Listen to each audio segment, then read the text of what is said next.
Hello and welcome back to another We Ourselves video. And today I want to talk about the character of Alex Cross and how he represents real legacy. And not only should that have been the approach to Blade, but it's a case study in how we should approach the character going forward.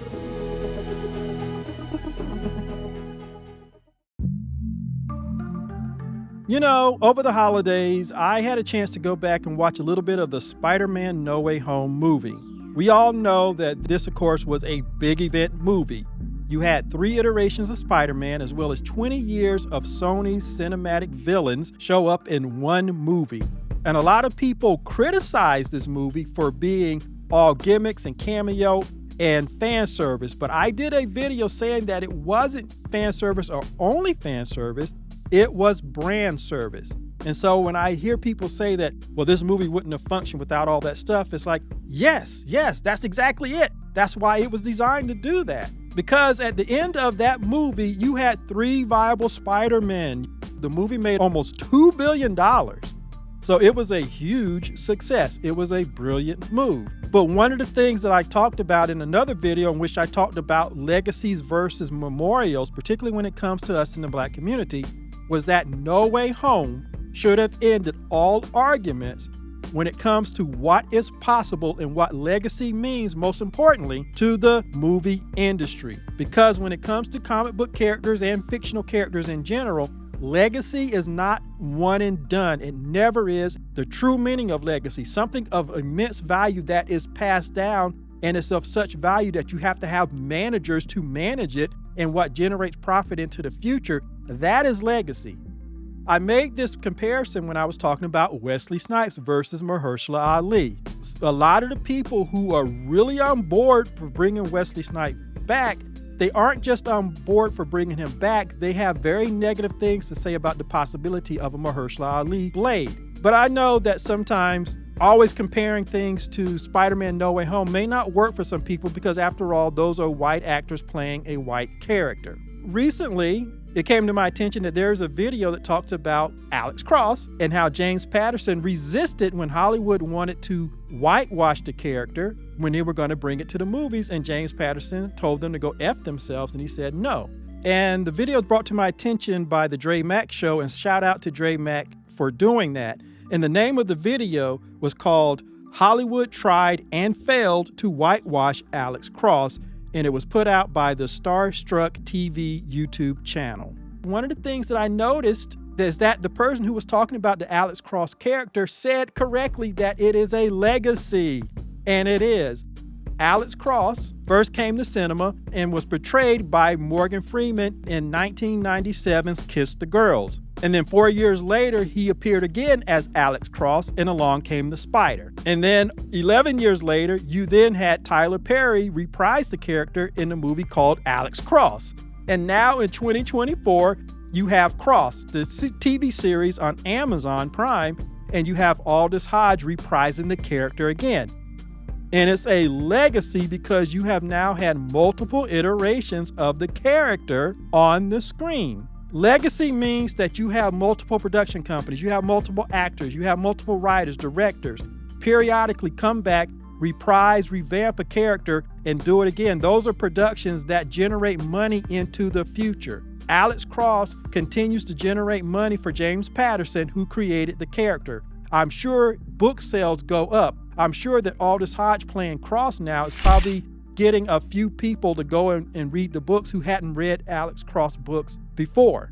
Just like the Game of Thrones series, I'm sure it sold more books for the writer once that series came out and was successful. It's a win all the way around. Not only did HBO make money, but the author made money, books, the publisher made money, all the actors and actresses who played on the series made money, and all the production people made money.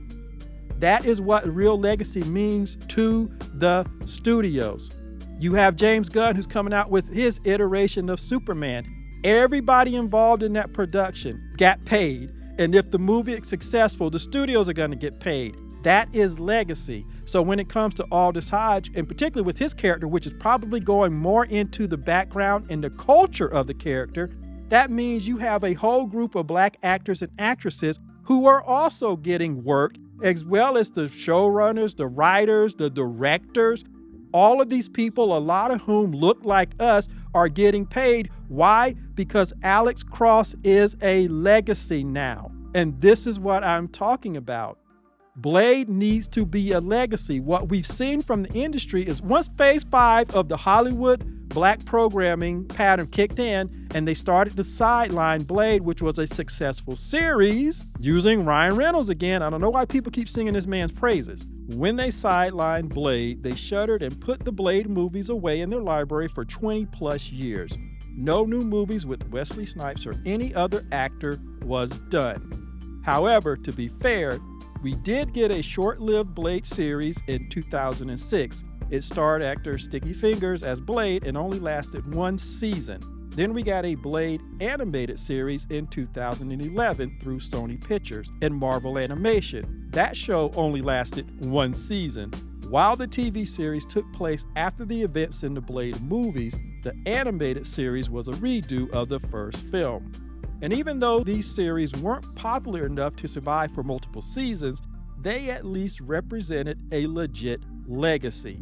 What we need now is another cinematic return of Blade with a new actor and a new iteration. Yes, Wesley Snipes established a franchise and these shows expanded it, but instead of going backwards, we need to move forward. Don't forget, when the MCU came into existence, they did not dust off Wesley Snipes' Blade and bring him into the MCU.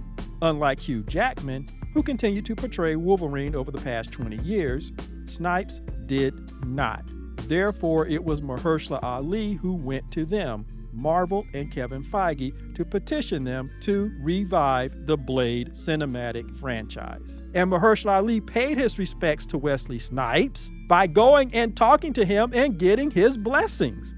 But he initiated that, not Kevin Feige, not Marvel, not Disney. And so if we give Wesley Snipes his 4th movie, which I'm not opposed to, but so many of us are so focused on that and fighting each other just to have that. If we do that and he makes a few appearances, when it's done, they're going to shelve him for another 20 years or more and never bring him back, because that is what they do. And that is what they have done. It's not my opinion. That's what they did. And I think is interesting when you look at a character like Alex Cross, which I think might work better for some as a comparison. It is a legit legacy because you've now had 3 black actors portray the character. And that's all I'm talking about when it comes to memorials versus legacy. We're at the crossroads of where Wesley Snipes' Blade might become a memorial. It might become a footnote in one of the entries and one of the characters that he played. If we cannot get beyond this idea that there's only one Blade, we need to turn it into a legacy, and you only do that by having other iterations. But we have been so culturally conditioned, we have been so run amok and led astray that we fight each other to accept less. Even though the industry is telling us over and over again, and the most recent example is with Alex Cross right in front of our faces, that is legacy. We have to think the way other people think, otherwise we are never going to have true legacy. We'll only have memorial. For those in Recast T'Challa, and I believe in Recast T'Challa, that's what part of that is about. They have killed the character and buried him with no intention of ever bringing him back if they can have their way. That's not legacy, that's memorial. Legacy is Alex Cross. Over a 27-year period, you've had 3 different black men portray that character. That's legacy. That's generating money, not only for the actors and the producers and all the people that work on the show and the productions, but for the author, the publishing company, and the distributors and the people who put it out. That's legacy. That's what we need for Blade. So anyway, that's my thoughts on the matter. Let me know what you think in the comments. Hit the like button, subscribe if you haven't, and I will see you in the next video.